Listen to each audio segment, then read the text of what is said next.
Israel watching that is, President Trump's Middle East visit, which of course is coming up this week, as well as U.S. talks with Iran as Israel continues to confront Iranian proxies in the region. Greg Palcott, live in Tel Aviv with that. Hi, Greg.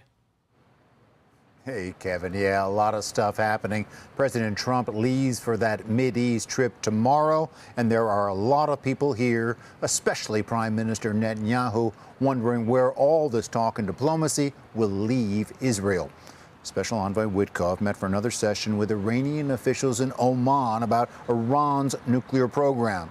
Today's talks described as useful but difficult, the U.S. thought to be possibly straying from Israel's hard line on the issue. Trump's talks with Saudi Crown Prince bin Salman will deal with a lot of big business transactions, but reportedly little talk of diplomatic normalization between Saudi Arabia and Israel. This comes after the U.S. struck a unilateral ceasefire with Iran-backed Yemen-based Houthi terror group.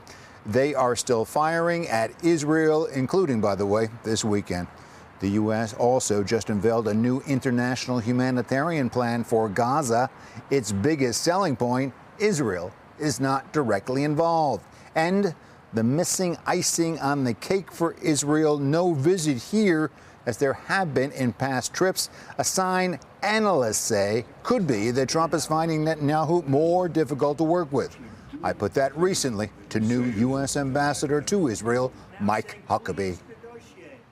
You do not see the government here as a roadblock to any of the Trump administration efforts in the region? Absolutely, we don't see there being any roadblock at all. The relationship is, I think the word is often used here, ironclad. That's the operative word.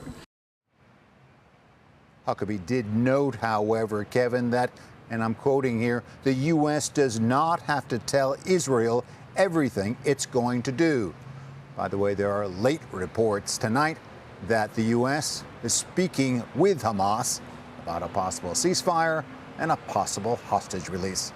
A lot going on. Back to you. Holy smokes. Thank you for sharing that, Greg. Talk about a lot going on. I feel like I'm watching a bouncing ball of news everywhere. Great to have the wisdom and experience of my good friend Greg Palcott. Thank you, buddy. Appreciate that.